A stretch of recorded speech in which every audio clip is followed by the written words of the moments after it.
अस्मद्गुरुपरमगुरून् यतिवरपूर्णौ सयामुनं रामं पद्माक्षनाथषडजित्सेनेशरमारमापतीन् वन्दे वन्दे बृन्दावनचरं वल्लवीजनवल्लभं जयन्ती सम्भवं धाम विजयन्ती विभूषणं श्रीमान् वेङ्कटनाथार्य कवितार्के केसरी वेदान्ताचार्यवर्यो मे सन्निधत्तां सदा हृदि முடியானே மூலகும் தொழுதேத்தும் சீரடியானே ஆழ்கடலை கடைந்தாய் புள்ளூர் கொடியானே கொண்டல் வண்ணாண்ட தும்பரில் நெடியானே என்று கிடக்குமென் நெஞ்சமே. அதாவது உத்தர கிருத்தியத்தில் நாம் எப்படி இருக்கணும் அப்படின்னா, நம்ம கரணங்கள்லாம், அதாவது இந்திரியங்கள்லாம் பட்டி புகாதவாறு கண்டவாறு செல்லாமல் பிராப்த விஷயத்தில், அதாவது எம்பெருமானை அனுபவிக்கக்கூடிய விஷயத்தில் நிலை நின்று அனுபவிக்கணும். அது எப்படி முடியும் அப்படின்னு சொன்னால், அது எல்லாத்தையும் எம்பெருமானுக்காக பண்ணுறோம் அப்படின்னு இது பண்ணணும், நினைக்கணும். அதுக்கப்புறம் இதில் எல்லா காரியங்களையும் நித்திய நைமித்திய கர்மாக்கள், குடும்ப பரணம் உள்பட எல்லாத்தையும் எம்பெருமானுக்கு அர்ப்பிக்கக்கூடிய தன்மையும், அப்புறம் மிகுந்த போதில் எம்பெருமானை பற்றி இந்த இந்திரியங்கள்லாம் பார்க்கறது கேட்கறது அதெல்லாம் செய்யணும். அது எப்படி முடியும்னா, இப்படியான ஒரு தசை நமக்கு வரணும்னு சொன்னால் சாத்விக ஆகாராதிகள் முதலாத்தினால்தான் வரும். சாத்விக ஆகாரம் என்ன? அந்த சாத்விக ஆகாரங்கள்லாம் எங்கேருந்து தெரிஞ்சுக்கணும்? ஆச்சாரியர் பக்கத்தில் பாகவதாவுடைய அனுஷ்டானத்தில் அதெல்லாம் தெரிஞ்சுண்டு அப்படிலாம் இருக்கணும்.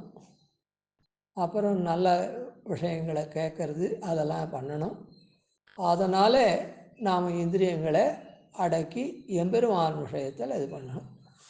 சரி, எம்பெருமான் விஷயத்தில் எப்போவுமே இந்திரியங்கள் ஒன்றுத்தில் ஈடுபட்டுதுன்னா இன்னொன்றுத்துக்கு போகாது.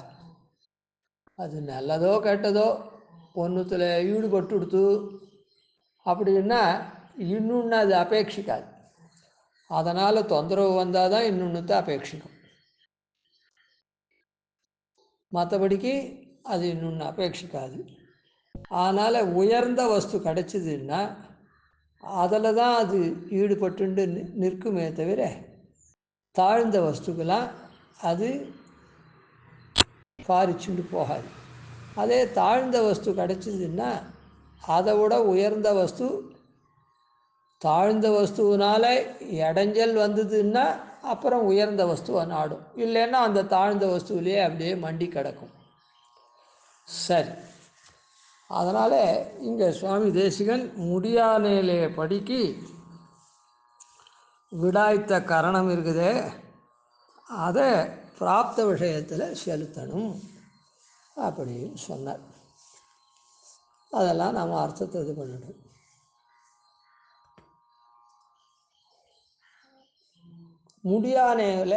முடியானே அப்படின்ற திருவாய்மொழியில் என்ன இது பண்ணுறார் அப்படின்னா, அந்த ஆழ்வார்களுடைய இந்திரியங்கள் மனசு தொடக்கமாக மற்ற இந்திரியங்கள் எல்லாமும் என்னைக்கு எம்பெருமானுக்கு கண்டு கேட்டு உற்று மோந்து உண்டு உழலும் எம்பெருமான் விஷயத்தில் அப்படின்னு பாரிக்கிறதுனா எதிர்பார்த்துட்டுருக்குது. அதுவே தவிர அதை அனுபவிக்கிற விஷயத்தை சொல்லலை. அனுபவிச்சுட்டுருக்கார் அப்படின்னு. இங்கானா நாம் பண்ண வேண்டியது என்ன? உத்தர கிருத்தியம். அப்போ அந்த அனுபவம் தானே வேணும். அப்படி இருக்குச்சு அந்த கரணங்கள்லாம் எதிர்பார்க்கிறபடியே சொன்னார். எப்போ பெருமாளை காணும், எப்போ பெருமாளை தொழும் அப்படின்ற ரீதியில் பாரிக்கிறார், எதிர்பார்க்கிறார் அப்படின்றது. அதான் முன்னமே உதாரணம் சொன்னேன். ஒரு ஆற்றுல ததியாராதனைக்கு நம்ம கூப்பிட்ருக்கா, 4 நாள் முன்னையே கூப்பிட்டா, நேற்று சாயங்காலம் கூப்பிட்ருக்கா, 1 மணி அவாத்தில் எல்லாம் ஆறத்துக்கு ஆகும் அப்படின்னா நாம் 10 மணிக்கு சாப்பிட்டு வழக்கம்னா கூட இன்றைக்கி அவாத்தில் ததியாராதனை வசதியாக பண்ணுவா. அவாத்தில் பரிமாறுறதும் அதுக்கு மேலே கேட்டு கேட்டு பரிமாறுவா. சொந்த ஆற்றுல கூட நம்ம ஆற்றுல கூட சாதாரண வஸ்துவை கூட இன்னும் கொஞ்சம் கேட்குறதுக்கு சில சமயம் யோஜனை பண்ணுவோம். ஆனால் அவள் அப்படி இல்லை, நாம் கேட்கணுன்னே இல்லை, அவள் கேட்டு கேட்டு கேட்டு கேட்டு பரிமாறுவா. போரும்னு சொன்னா விட்டு கூட 4 தடவை விசாரிப்பா. ஒவ்வொரு வஸ்துவும் அந்த ஒரு வஸ்துவையே சாப்பிடலாம் போல் இருக்கும், அதையே பூர்ணமாக சாப்பிடலாம் போல் இருக்கும். அப்படி சாப்பிட்றதுனால அவள் அந்த மாதிரி போடுவாள். இப்படியெல்லாம் இருக்குது அப்படின்னு. அதாவது வாழை இலையை பிடிச்சி அதில் சாய்க்கிற சாதம் மல்லிப்பூ மாதிரி அப்படியே உதிர் உதிராக வெள்ளை வெள்ளையில் இருக்குது. நெய் அப்படியே நறுமணம் கொண்டதாக இருக்குது. அவாத்தில் பஞ்சாமிர்தம் முதல்ல சாய்க்கிறாளே, அதுவே ஆச்சரியமாக இருக்குது. நானா விதமான பழங்களையும் சேர்த்து சர்க்கரை, தேன், ஏலக்காய்கள்லாம் சேர்த்து ரொம்ப ஆச்சரியமாக இருக்குது. இப்படின்னு ஒவ்வொன்றுத்தையும் குழம்பு அப்படி நித்தியம் பண்ணுற குழம்பு தான் நழுகரமது, அது அவ்வளோ. கூட்டு, கரமது, பச்சடி, ஒவ்வொன்றத்தையும் ஸ்தோத்திரம். அதுக்கு மேலே வடை திருப்பணியாரம், பக்ஷியங்கள், சாத்துந்து, இப்படின்னு ஒவ்வொன்றுத்தையும் கண்ணமது, பாலாபாத், ஓஹோரைகள், காரம், தித்திப்பு, இந்த மாதிரி பக்ஷங்கள். அந்த பாலாபாத்துக்கெல்லாம் இதுக்கெல்லாம் பக்ஷங்களுக்கெல்லாம் உபதம்சம் சாய்க்கிறாளே, அந்த அந்த உபதம்சங்களில் ஊறுகாய் மாதிரி சாய்க்கிறது, அப்புறம் மாங்காய் இஞ்சியை ஊறுகாய் மாதிரி போட்டு இது பண்ணுறது, அதுக்கப்புறம் தேங்காய், பச்சை மிளகா இதெல்லாம் வச்சு அரைச்சி கொரடா மாதிரி தொட்டுக்கிறதுக்கே உபதம்சமே ஒரு 4-5. இப்படி அப்படின்னு அத்தை நினச்சிட்டு இருக்கான்னா, ஏங்குறான்னா கிடைக்காத ஏங்குறான்னு அர்த்தம் இல்லை. அந்த இடத்துல இவ்வளோ வசதியானது நமக்கு கிடைக்க போகிறது அப்படின்னு அந்த அனுபவம், அது பெறறதுக்கு முன்னையே அந்த அனுபவம் இவனை உந்தருது.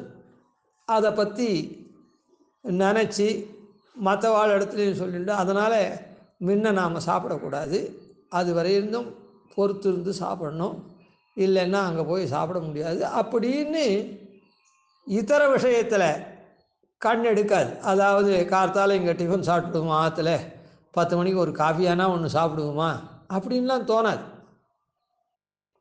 ஏன்னா இதெல்லாம் சாப்பிட்டா அங்கே போய் நார்மலாக தான் சாப்பிட முடியும், நித்திப்படி மாதிரி.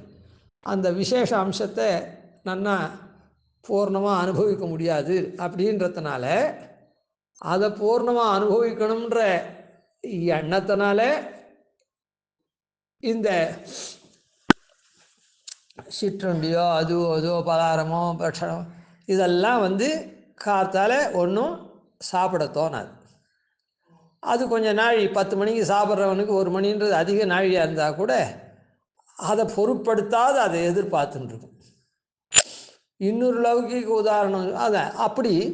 அதனால் அது வசதியாக இருக்கிறதுனால அதை எதிர்பார்த்துட்டு இருக்கா போல், அது சித்தமாக கிடைக்க போகிறது.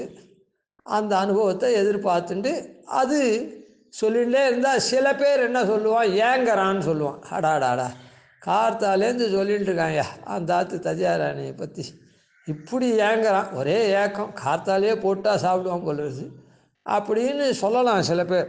அதெல்லாம் அப்படி இல்லை. அதை போல் ஆழ்வார் இங்கே இது பண்ண அது. அதனால் இப்படி வசதியான வஸ்து கிடைக்கிற போது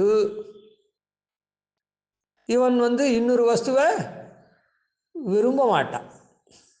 அதாவது அதை விட தாழ்ந்ததாக இருக்குது. தாழ்ந்ததாக என்ன, பரிமித்த ருச்சியாகவும் அதுவாகவும் இருக்கிறத முன்னாடியாக சாப்பிட மாட்டான். அதுக்காகவே பாரிச்சுண்டு இருப்பனே தவிர, அதுபோல் எம்பெருமானுடைய உயர்ந்த அனுபவம், அந்த அனுபவம் இருந்ததுன்னா அந்த அனுபவம் இதனால் எந்த விதமான குறைச்சலும் கிடையாது. அது மேலே மேலே அபிவிருத்தமாகுமே தவிர, ருச்சி அதிகமாகுமே தவிர அந்த ருச்சி குறையாது. அதனால் தீங்கு விளையாது. அதனால் அது அப்படியே அந்த கரணங்கள்லாம் இதர விஷயத்தில் பட்டி புகாதபடி இது பண்ணும். அதனால் முடியானேவில் எப்படி ஆழ்வார் அனுபவிச்சாரோ அது மாதிரி நம்முடைய கரணங்களை, இந்திரியங்களை நாம் கட்டுப்படுத்தணும் அப்படின்னு சொன்னார். அந்த திருவாய்மொழி பூரத்துக்கும் 10 பாசுரத்துக்கும் உண்டான குணகணங்களை ஒரு ஸ்லோகத்தினால திரமிடோபனிஷத் தாத்பரியத்தினால சொன்னதான் நேற்று சமுதாயமாக அனுபவித்தோம். இப்போது பிரதக்காக ஒவ்வொரு பாசுரத்துக்கும் அந்த ஒரு பாசுரத்தை அனுபவித்து அங்கே சாரமாக என்ன சொன்னார் அப்படின்றது அதையும் சேவிப்போம்.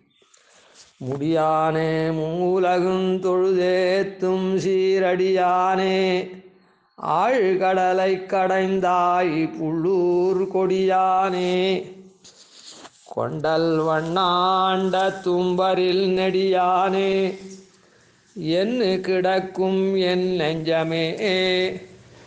நெஞ்சு தான் எல்லா இந்திரியங்களுக்கும் துணை போனாதான், துணை நின்றாதான் அந்த இந்திரியங்கள்லாம் காண முடியும், பேச முடியும், கேட்க முடியும், நுகர முடியும், உணர முடியும். எல்லாம் நெஞ்சு கணக்கு வேற எங்கேயோ போயிடுத்துன்னா எதிர நிற்கிறவன் தெரியாது, பக்கத்தில் உட்காந்துருக்கா எவ்வளோ தூரம் கத்தி கத்தி சொன்னால் கூட அது விஷயம் புரியாது. சாப்பிட்ற வஸ்துவை சாட்டான்னா கூட என்ன சாட்டான்னு தெரியாது. உயர்த்தியான வஸ்து பதார்த்தங்களை சாச்சா இவனும் நன்னா சாப்பிட்டுருந்தான்னா கூட அந்த ருச்சியோ ருச்சியோ ஒன்றும் தெரியாது. அந்த மனசு கணக்கு அது ஈடுபட்டு அதோடு ஒன்றி அந்த இந்திரியங்கள். அதனால் முதலாக அந்த மனசு தனியவேவும் காரியம் பண்ணும். எண்ணக்கூடிய காரியத்தை, நினைக்கக்கூடிய காரியத்தை மனசு தனியே பண்ணும். மற்ற இந்திரியங்களுக்கெல்லாம் மனசு சககாரியாக இருக்கும். அப்போ தான் அந்த இந்திரியங்களினுடைய காரியங்கள் நிறம் பெறும், இல்லைன்னா எடுபடாது. அதனால் முதல்ல நெஞ்சு பற்றி சாய்க்கிறார். அந்த நெஞ்சு என்ன பண்ணுறது?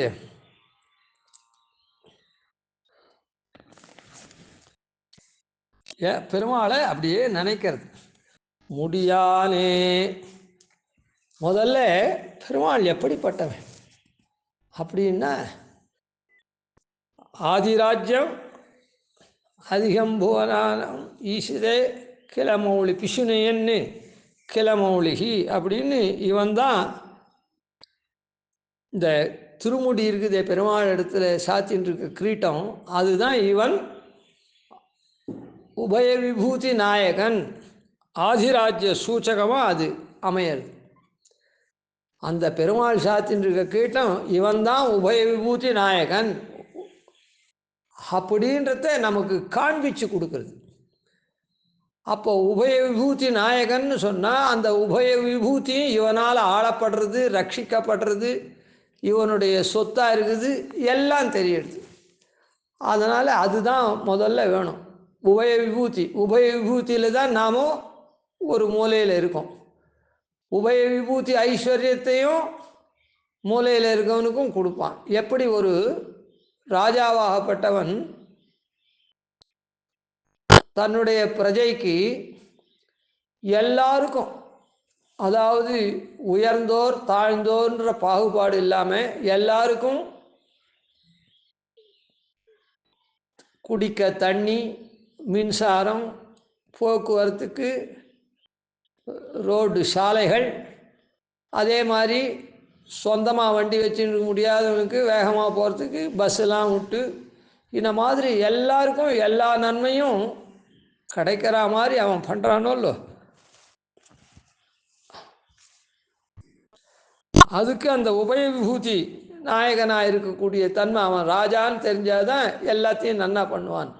அதனால் இந்த ஆதிராஜ்ய சூச்சகமான முடியானே, அந்த முடியை பார்த்து அந்த நெஞ்சு இவன் தான் நமக்கு, இவன் விஷயத்தில் தான் நாம் நினைக்கணும், இப்படிப்பட்டவன் தான் நினைக்கணும். அல்ப சொல்பம்லாம் நினைக்கலாமா?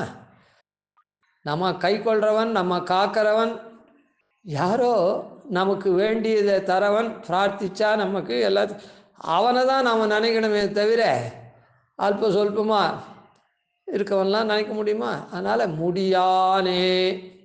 சரி, முடியானே இவன் ஆதிராஜ்ய சூச்சகமாக இருக்கான். அப்போ இவன் தான் உபயவிபூதி நாயகன்னு சொல்கிறாரே, அவன் எப்படி இருப்பான்? மூலகும் தொழுதேத்தும் சீரடியானே.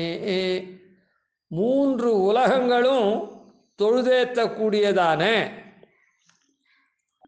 கல்யாண குணங்களை உடையவ, திருவடியை உடையவன். அதாவது எம்பெருமான் யாராலையும் ஆசிரிக்கப்படலாம். அதாவது எம்பெருமானுக்கு அனுகூலாளாக இருந்துருக்காளே, ஸ்ருதி ஸ்மிருதி மமை வாக்ஞான்ற ரீதியிலே ஸ்ருதியும் ஸ்மிருதியும் அவனுடைய ஆக்ஞப்படி மீறாமல் நடக்கிறாளே, அவள் தான் அவனை ஆசிரியிக்கலாம், அவன் திருவடியை பற்றலாம், மோக்ஷார்த்தம் அப்படின்னு இல்லை. இல்லை இல்லை, யார் வேணாலும் பற்றலாம். எம்பெருமானுக்கு இத்தனை நாளாக விரோதியாக ஒருத்தன் இருக்கான். ஸ்ருதிர் மமை வாக்ஞா எஸ்தாம் உல்லங்கிய வர்த்தத்தைன்னு உல்லங்கனம் பண்ணியே வர்த்திச்சவனாக இருந்தால் கூட அவனும் அந்த எம்பெருமான் திருவடியை பற்றலாம். பெருமாள் இது பண்ண மாட்டான், உதாசீனமாக இருக்கான். தான் உண்டு தம் வேலை உண்டு அப்படின்னு தான் என்ன பிறந்திருக்கானோ, மனுஷனாக பிறந்திருக்கானோ, அந்த மனுஷ வாழ்க்கையை உண்டியே உடையே உகந்தோடும் இம்மண்டலம் அப்படின்னு சொல்கிற மாதிரி, அப்படி அந்த மனுஷ வாழ்க்கையை தான் உண்டு தன் காரியம் உண்டுன்னு அவன் தெய்வத்தை நிந்திக்கிறதும் இல்லை, தெய்வத்தை போற்றுறதும் இல்லை. ஆன மாதிரி உதாசீனனாக இருக்கவனும் இது பண்ணலாம். உலகும் தொழுதேத்தும் அனுகூலனாக இருக்கவனும் பெருமாளை ஆசிரியிக்க முடியாத திருவடியை அவன் கொண்டிருக்குவேன். அந்த திருவடியை பிரதிகூலம் கூட ஆசிரியிக்கலாம். எம்பெருமானுக்கு இத்தனை நாளாக விரோதம் பண்ணிட்டு இருக்கவங்க கூட உடனே அந்த விரோதத்தை விட்டு இன்றைக்கி ஆசிரியிக்கலாம். உதாசீனனாக இருக்கான், இத்தனை நாளாக அதை பற்றி ஒன்றுமே கண்டுக்காத போயிட்டு வந்துட்டு இருக்கானே, அவனும் ஆசிரியிக்கலாம். உலகும் தொழுதேத்தும், அந்த 3 உலகங்களும் தொழுதேற்றக்கூடிய யாருடைய குணம் அகுணம், இவன் நல்லவன் இவன் கெட்டவன் இவன் உதாசீனன் அப்படின்லாம் பார்க்காம எல்லாரும் தொழுதேற்றக்கூடிய திருவடி, திருவடியை தான் நாம் சரணம் போகணும். ஸ்ரீமன் நாராயண சரணம் சரணம் பிரபத்தேன்னு அப்படிப்பட்ட திருவடிகளை உடையவன். அந்த முடியை வச்சுண்டு உபயவிபூதி நாயகனாக இருக்கானே, அதனால் எல்லாரும் இவனை ஆசிரியிக்கலாம். அனுகூலாலும் ஆசிரியிக்கலாம், பிரதிகூலாலும் ஆசிரியிக்கலாம், உதாசீனாக இருக்கவாலும் ஆசிரியிக்கலாம். அப்படிப்பட்ட கல்யாண குணங்களை உடையவன், அப்படிப்பட்ட திருவடியை உடையவன். மூலகும் தொழுதேத்தும் சீரடியானே. சரி, மோக்ஷாத்திரத்துக்கு மாத்திரம்தான் பெருமாள் அப்படி அடைய முடியுமா, திருவடி ஆசிரியிக்கலாமா?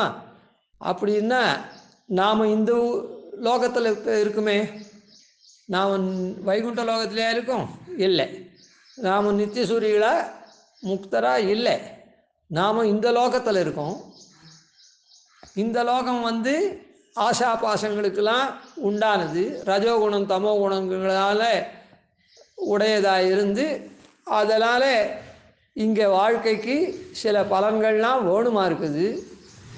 அது இல்லாத இந்த சரீரத்தை நாம் பெற்றிருக்கோம்.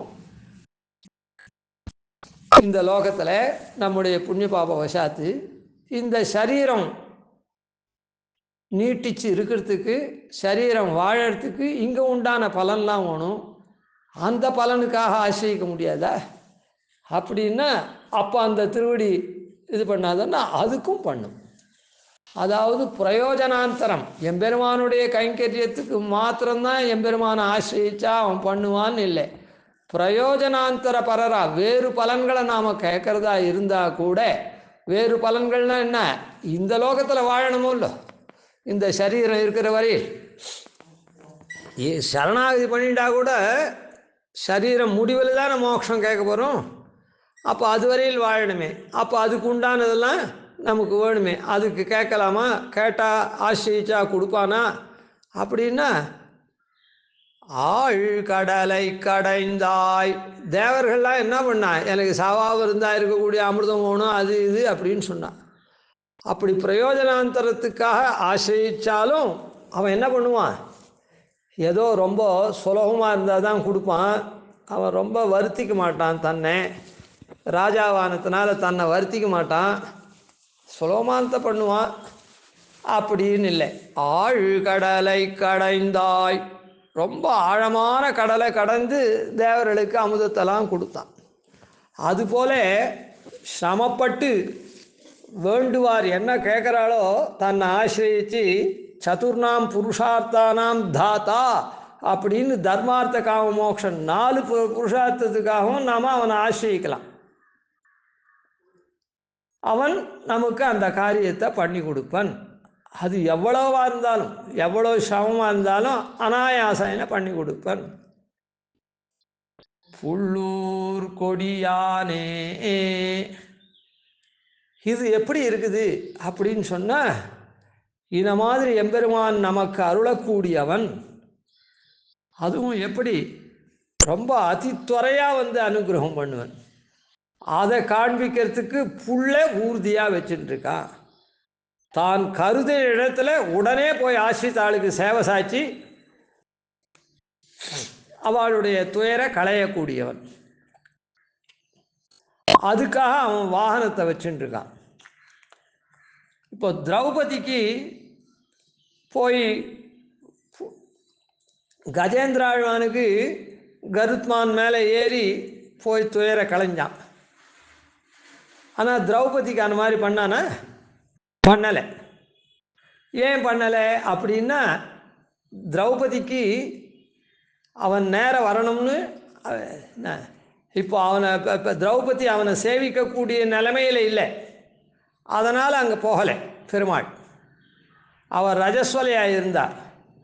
அவளுக்கு காரியத்தை மாத்திரம் சங்கல்பத்தினாலேயே பண்ணி கொடுத்துட்டான். பெருமாள் புல்லூர்ந்து ஏன் போகிறான் அப்படின்னு சொன்னால், ஆசிரித்தாள் வருத்தப்பட்டாளே, அந்த வருத்தத்தை அந்த காரியத்தை பண்ணி கொடுக்கறது மாத்திரம் இல்லாமல் அந்த வருத்தத்தை தன்னுடைய சேவையினால் போக்கடிக்கிறதுக்காக பெருமாள் சங்கல்பத்தினாலேயே பண்ண முடியுமா இருந்தாலும் நேர போகிறது எதுக்கு அப்படின்னு சொன்னால், ஆசிரித்தாள் அவனை கண்டு கழிக்கிறதுக்காக. இப்போது நாம் ஒரு கல்யாணம் கார்த்திக்கு ஆசீர்வாதம் பண்ணுறதுன்னு இப்போ எல்லோரும் வச்சுட்டுருக்காளே லோகத்தில். கல்யாணம் கார்த்திகெலாம் ஆசீர்வாதமெல்லாம், அதாவது பாகவதாள், அதாவது விப்ராள், பிராமணாள்லாம் அக்ஷதாசீர்வாதம் தான் பண்ணுவாள், ரூபாயை கொடுக்கக்கூடாது.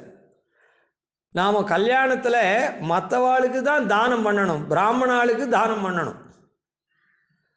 ஒரு நல்ல காரியங்கள்லாம் நடந்ததுன்னா தானம் நாம் தான் கொடுக்கணும், நாம் வாங்கக்கூடாது. இது ரொம்ப இப்போ தப்பாக போயிடுது. கல்யாணத்தெல்லாம் வந்து ஆசீர்வாதன்ற போர்வையில் நாம் வாங்கிக்கிறோம். அக்ஷத ஆசீர்வாதம் தான் பண்ணுவாள். அது பிராமணால் எல்லாரும் சேர்ந்து அந்த பஞ்சாதி அக்ஷத ஆசீர்வாத பஞ்சாதியை சொல்லி அந்த அக்ஷதையை சேர்ப்பார்கள். அதுதான் அனுகிரகம். அந்த ஆசீர்வாதம் போய் இப்போ என்ன ஆகிடுது, அவாவா 100, 1000 பொன் வெள்ளி தங்கது வைரம் அப்படின்னு எல்லாரும் கொடுக்குறா. நாம் எல்லாத்தையும் வாங்கிக்கிறோம். வாங்கவே கூடாது. பிராமணம் வாங்கலான்னு சொல்கிறது வேற பிரகரணம். ஆனால் கல்யாணம், உபநயனம், இந்த மாதிரி இதெல்லாம் விசேஷங்கள்லாம் நடக்க தேவையெல்லாம் கொடுக்குற பிரகரணமே தவிர நாம் வாங்கக்கூடாது. அதுக்கப்புறம் என்ன ஆகுது, பந்துக்கள் அப்படின்னு ஆசீர்வாதம் போய் அப்புறம் எல்லாரும் போய் போகிறவன் வரவன் எல்லாரும்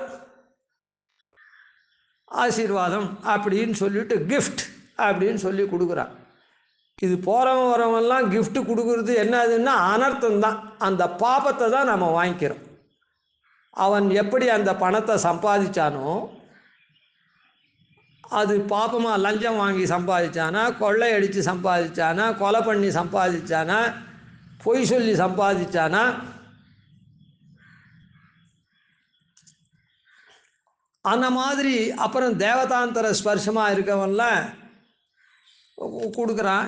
இந்த மாதிரியான பணத்தை அந்த நாமும் தேவகாரியம் பண்ணி நமக்கு சேயஸை உண்டாக்கிக்கிற சமயத்தில் தானாதிகளை விட்டு, தானாதிகளும் பண்ணுறோம், பிரதிகிரகம் வாங்குகிறோம். அதுவும் என்ன, அபாத்திரங்கட்டெல்லாம் வாங்குகிறோம். அதோட கூட பிரதிகிரகம் வாங்கிறது அப்போ தப்பு. அபாத்திரத்துலேருந்தும் நிறைய பிரதிகிரகம் வாங்குகிறோம். அதே மாதிரி நமக்கு வேண்டியவாளாக இருந்தால் கூட அவள்லாம் எப்படி சம்பாதிச்சா, என்ன பண்ணா, ஏது பண்ணா, எல்லாமே காலம் கலுஷமாக இருக்கிறதுனால எல்லாத்துலேயும் சம்பாதனம்ன்றது, திரவிய சம்பாதனம்ன்றது ரொம்ப தோஷமான வழியில் இருக்கக்கூடியதாக இருக்குது. அதனால தான் விசிஷ்ய இந்த வசத்தியாக சொல்லிக்கக்கூடிய பிராமண சமூகத்தில் இந்த விவாகாதிகள்லாம் சரியாகவே நிற்கிறதில்லை. அப்படியே நின்றாலும் அதுக்கு கீழே வர கலைக்கு சரியான குணாதிசயங்கள் இல்லாமல் தாறுமாறாக விவாகங்கள்லாம் பண்ணிக்கிற மாதிரி கீழ்கலைக்கு அந்த புத்தி வருது. அதுக்கு எங்கே விதைச்சிருக்கோம் அப்படின்னு சொன்னால், விவாகாதிகளில் இந்த இது வாங்குறமே, ஆசீர்வாதன்ற போர்வையில் எல்லாத்தையும் வாங்கி சேர்த்து மூட்டை கட்டி வைக்கிறமே, எல்லாம் பண்டில் பண்ணி ஆற்றுக்கு ஏற்றுறோம் கல்யாண மண்டபத்துலேருந்து. அந்த பண்டிலில் தான் இது. அப்படியே பூர்வாள் பண்ணின புண்ணியத்தில் அந்த கல்யாணம் தப்பிடுத்துன்னா கூட அதிலேருந்து தர்ம பிரஜார்த்தம் அப்படின்னு சொல்லக்கூடிய அந்த பிரஜைகள் பிறக்கிறது அது சரியாக இல்லாத மாறுதலாக போகிறதுக்கு இந்த மாதிரியெல்லாம் காரணம். சரி, அதனால் இப்போ எதுக்கு இங்கே வந்தோன்னா, ஆழ் கடலை கடைந்தாய் புல்லூர் கொடியானே, அவன் இப்படி ஆசிரிதாளுக்கு அருளக்கூடியவன் அப்படின்றத புல் ஊர்ந்து போகிறான். அதாவது வேகமாக போய் துன்பத்தை களையிறான்னு. அதுக்கு தான் சொன்னோம், அவள் ரஜஸ்வலையாக இருந்ததுனால அங்கே அவன் நேரம் போகலை. அவளுடைய துயரை மாத்திரம் களைஞ்சுட்டான். அவன் நேரம் சேவிக்கக்கூடிய தன்மையில் இல்லை, அதனால் போகலை. அதை நன்னா தெரிஞ்சுக்கணும். அந்த எல்லா இடத்துலையும் பெருமாள் தர்ம சம்ஸ்தாபனம் பண்ணுறவன். சாது பரித்ராணத்துக்காக பெருமாள் புல்லூரில் இப்போ புல்லூர்ந்து ஏழ்றான்னு சொன்னால் கூட தர்ம சம்ஸ்தாபனம் முக்கியம். அதனால் அதை பண்ணுறான். சரி, புல்லூர் கொடியானே, இப்படி எம்பெருமான் நம்ம காப்பாற்றுறான் அப்படின்றது, அவன் வந்துட்டே இருக்கான் அப்படின்றது தெரியறதுக்கு அதே கருத்மான கொடியாக வச்சுட்டு வரான். அதனால் அந்த கொடி வரத்தனால எம்பெருமான் எழுதிட்டான் அப்படின்றது இவன் ஆறுதல் அடைஞ்சு தேத்தி இருக்கான். அதை முன்னாடியாக தெரிவிக்கிறான், புல்லூர் கொடியானே. அதனால் எம்பெருமான் நம்முடைய துயரை களையறதுக்கு எப்பாடுபட்டும் நம்முடைய துயரை களையவன். அதே வேகமாக களையவன்றத புல்லூர்தி வரான், புல்லூர்ந்து வரான். அது நமக்கு அந்த வர அவகாசத்தை கூட நம்மால் அப்போ தவிக்காது இருக்கிறதுக்காக கொடியேந்தி புட்கொடியை உடையவனாக வரான். அது மாத்திரம் இல்லை, அப்படி வரவன் என்ன, கொண்டல் வண்ணா, அந்த மேகம் எப்படி மேகஸ்வபாவத்தை உடையவன். எல்லாருக்கும் மழை படித்தவன் பணக்காரன் இவனுக்கெல்லாம் தான் பெய்வேன்னு சொல்கிறதுன்னா இல்லை, எல்லாருக்கும் பொழியிடுது. அதுபோல ஸ்வபாவத்தை உடையவன். அதனாலே அதான் மூவுலகும் தொழுதேத்தும் சீரடியானே நாங்கள் சொன்னாரோல்லோ, ஆசிரித்தாள் அனாசிரித்தாள், அனுகூலாள் பிரதிகூலாள், அனுபயராக இருக்கக்கூடிய உதாசீனாள், எல்லாரும் இன்னைக்கு ஆசிரியிச்சானா இன்ன பலனுக்காக கட்டாயம் அந்த பலனை பண்ணி தருவன். அந்த ஆசிரியிக்கிற விதம் தூய்மையாக இருக்கணும், இவனையே நம்பி இருக்கணும். அனன்ய சாத்தியே சுவாபீஷ்டே மகாவிஸ்வாசபூர்வம், எம்பெருமான் தான் இந்த காரியத்தை பண்ணி தருவன், என்னால் வேற ஒன்றுத்தினாலும் சாதிக்க முடியாது, இதுக்கு எனக்கு இஷ்டமானது இது அப்படின்னு நமக்கு இஷ்டமானத்தை அவனே தான் சாதித்து தருவன், வேற ஒன்றுத்தினாலையும் சாதிக்க முடியாது அப்படின்னு நாம் இருந்து பிரார்த்திச்சோன்னா அவன் பண்ணி தருவான். அதனால் யாருக்கு வேணாலும் பண்ணி தருவோம். கொண்டல் வண்ணா, அந்த மேகம் எப்படி எல்லாருக்கும் பொழியுமோ அதை போல சுபாவத்தை உடையவன். அண்டத்தும்பரில் நெடியானே, இப்படி புல்லூர்ந்து வர்த்தனாலையும் புல்லூர் கொடிய உடையவனான புட்கொடிய உடையவனானத்தினாலையும் அந்த புல் யாரு? வேதாத்மா. அவன் அந்த வேதாத்மாவானதுனாலே அந்த வேதத்தில் இவன்தான் உயர்ந்தவன் அப்படின்னு ஸ்பஷ்டமாக சொல்லப்பட்டிருக்கு. அதனால் அண்டத்தும்பரில் நெடியானே, இந்த அண்டத்தில் இருக்கக்கூடியவாள் இருக்காளே பிரம்மாதி ஐஸ்வர்யங்கள் இல்லை நித்தியசூரிகள் அந்த வைகுண்ட லோகத்தில் எல்லார காட்டிலும் இவன் உயர்ந்தவன் அப்படின்னு. அதனால் படிப்படியாக இவன்தான் நாயகன்றது தெரியுது. இவன்தான் எல்லாரும் ஆசிரியிக்கும்படியாக இருக்கவன்னு தெரியுது. அனுகூலர் பிரதிகூலர் அனுபயர் எல்லாரும் அதுக்காக அப்படி ஆசிரியிச்சா எவ்வளவு கஷ்டமான காரியமாக இருந்தாலும் பண்ணி தருவான் அனாயாசனா அப்படின்னு ஆழ்கடலை கடைந்தான்னு. அந்த மாதிரி அவன் சீக்கிரம் நமக்கு அருளுவன்றதை புல்லூர்ந்து வார்த்தை சொல்கிறது. அப்படி அருளக்கூடிய அந்த அவகாசத்தை கூட அதுக்கு முன்னே நம்ம இந்த மாதிரி அருளக்கூடியவன் தேற்றத்துக்காக வரான் அருளறவன் அப்படின்றதுக்காக கொடி வச்சுட்டுருக்கான். அப்புறம் அவன் எப்படி எல்லாருக்கும் பாகுபாடு இல்லாமல் அப்படியே அந்த அருள் மழையை சொரியறான்.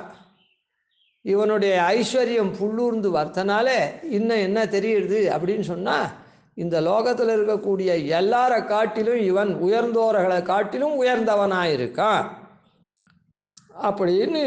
என்று கிடக்கும் என் நெஞ்சமே, அதனால் என் நெஞ்சம் இதர ஒன்றுத்தை சிந்திக்காது. நம்முடைய இந்த மாதிரி எம்பெருமான ஆழ்வார் நினச்சபடி நாம் நினச்சி பண்ணோன்னா ஆழ்வாருடைய திருவுள்ளம் எப்படி வேறு ஒன்றுத்தில் போய் படியிலையோ அதே போல் எம்பெருமான் விஷயத்திலேயே படிஞ்சு இருக்கும். அதனால் உத்தர காலத்தில் உத்தர கிருத்தியத்தை நாம் பண்ணச்சே இந்த மாதிரி எம்பெருமானுடைய அனுபவத்துக்காகவே நாம் இருக்கணும். எம்பெருமான் அவன் அனுபவத்தை தருவன் அப்படின்னு எம்பெருமான ஸ்தோத்திரம் பண்ணிட்டு இருந்தால் அந்த நெஞ்சால் நினச்சோன்னா நம்ம நெஞ்சு இதர விஷயத்தில் செல்லாது. அதனால் பட்டி புகாத காக்க முடியும் அப்படின்றத காண்பிக்கிறார். அதை தான் இந்த இடத்துல என்ன சாதித்தார்? சித்தா கிருஷ்டி பிரவீணை, சித்தா கிருஷ்டி பிரவீணை, மனசை ஆக்கர்ஷிக்கிறதுல அந்த எம்பெருமானுடைய குணநலங்கள் அது சமர்த்தமாக இருக்குது. நம்முடைய மனசை ஆக்கர்ஷித்து அவனிடத்துலையே இருக்கா மாதிரியா பண்ணுறதுக்கு உண்டான சமர்த்தமாக இருக்குது. அதனால் நாம் பட்டி புக மாட்டோம், நம்ம நெஞ்சு வேறு ஒன்றுத்துலேயும் போகாது அப்படின்னு இந்த முதல் பாட்டுக்கு தாத்பரிய ரத்னாவளியில் குணமாக சொன்னார். எம்பெருமானுடைய நம்முடைய மனசை ஆக்கர்ஷிக்கக்கூடிய சமர்த்தமாக எம்பெருமானுடைய குணங்கள் இருக்குது. அதனால் நாம் பட்டி புகாத இருக்கலாம், நம்ம மனசு பட்டி புகாது அப்படி. கவிதார்க்கிக சிம்ஹாய கல்யாண குணசாலினே ஸ்ரீமதே வெங்கடேஷாய வேதாந்த குரவே நமஹாதிவன்ஷடகோபாதீன் யதிவர்யான் பஜேனிஷம் ஸ்ரீரங்கபூர்வஷடித்யதீசானபதாஸ்ரீம் ஸ்ரீவத்சோம் சதலகம் வந்தே ஸ்ரீகிருஷ்ணதேசிகம்.